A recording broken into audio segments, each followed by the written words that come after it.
प्रधानमंत्री मोदी के जीवन में 2 बार ऐसे अवसर आए जब वो संन्यास और सेवा में से किसी एक को चुन सकते थे। एक तब जब वो 8 साल के थे और बाल स्वयं सेवक थे, लेकिन तब वो साधु बनना चाहते थे। दूसरी बार तब जब वो किशोरावस्था को पार करने की दहलीज पर थे और सन्यासी बनकर हिमालय में घूम रहे थे, लेकिन तब परिस्थितियों ने उन्हें राष्ट्रीय स्वयंसेवक संघ का प्रचारक बना दिया।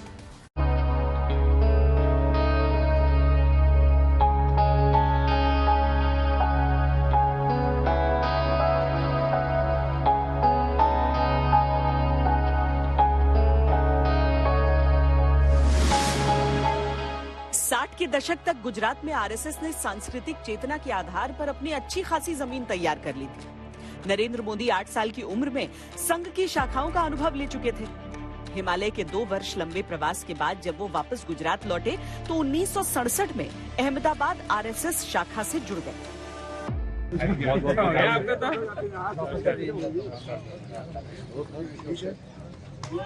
बहुत बहुत बधाई हो।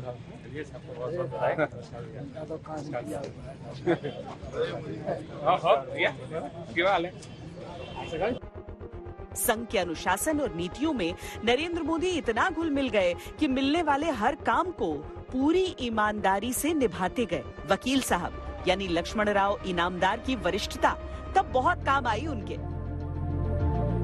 संघ के अनुशासन और उसके प्रति समर्पण को देखते हुए 1972 में नरेंद्र मोदी को पूर्णकालिक संघ प्रचारक का उत्तरदायित्व दे दिया गया। नरेंद्र मोदी पूरे गुजरात में घूमने लगे। यही वो समय था जब उन्होंने जाति धर्म संप्रदाय के राजनीतिक समीकरण को बारीकी से समझना शुरू किया। ये बड़ी दिलचस्प मुझे कहानी मेरी समझ में आई। मैंने सारे कार्यकर्ता बुला लिए। हमारे अग्रवाल सभा है, धर्मशाला है, उसमें मैंने बैठक बुलाई। लगभग उसमें 300 के करीब कार्यकर्ता होंगे। तो बैठक शुरू हुई। बैठक शुरू होने से के बाद उन्होंने अपने विचार में पता क्या कहा कि भाई जब मैं प्रचारक निकला तो मेरी माँ ने मुझे कुछ धनराशि दी थी कि अब तू प्रचारक तो जा रहा है, मान नहीं रहा, मतलब ये धनराशि ले जा भाई, और तू जो है कहीं जरूरत पड़े तो रख लेना।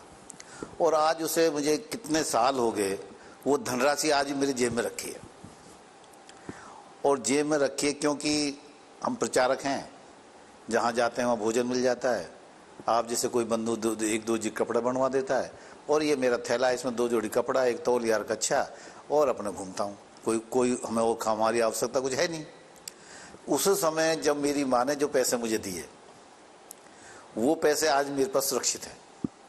और आज मैं इस जो इनके पति शहादत दी है और उनकी पत्नी को आपने टिकट दिया है, आज इस चुनाव के लिए जो पैसे मेरी माँ ने मुझे कभी दिए थे वो कत्तर में लिपटे हुए थे, और कत्तर से खोल करके कई उसमें होते थे, वो गिने नहीं कि जितनी राशि आज मैं चुनाव में दे रहा हूँ।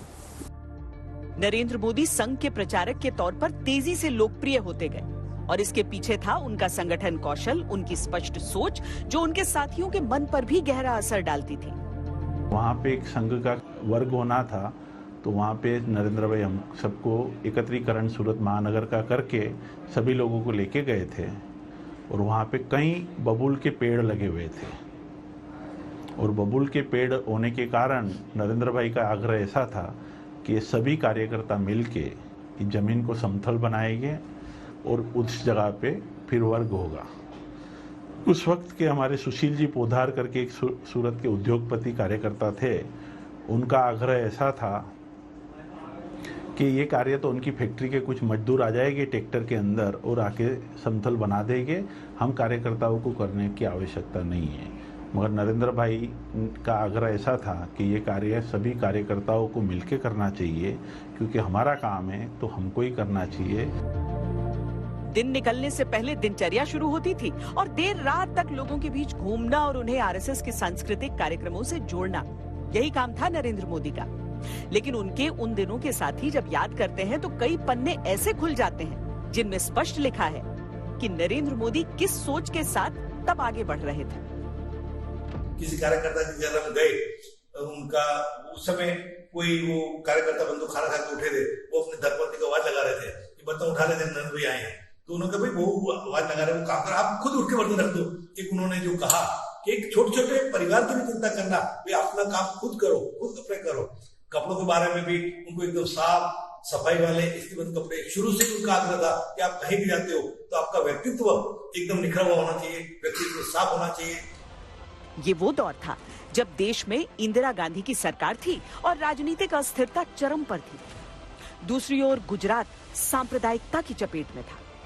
नवनिर्माण आंदोलन देश की सरकार के खिलाफ तैयार हुआ। नरेंद्र मोदी ने अपने विचारों से गुजरात में इसे जन आंदोलन में तब्दील किया। वो समय भी आया जब देश में आपातकाल लगा और नरेंद्र मोदी भेष बदल बदल कर सरकार के खिलाफ चल रहे आंदोलन में अपनी भूमिका निभाते रहे। नरेंद्र मोदी तब तक आरएसएस समेत जनसंघ के तमाम बड़े नेताओं के संपर्क में आ चुके थे। जनसंघ ही 1980 में भारतीय जनता पार्टी बनी